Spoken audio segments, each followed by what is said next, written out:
అతడు ఎదురైతే ఏదో జరిగిపోతోంది, పెదవి చివరి పలకరింపు నిలిచిపోతోంది.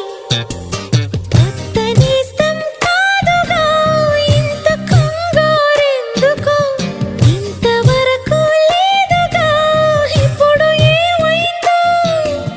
కనివిని ఎరుగని చిలిపి అలజడి నిలుపలేక తెలుసునా తెలుసునా మనసుకి తొలి కదలిక. అడగనా అడగనా అతడిని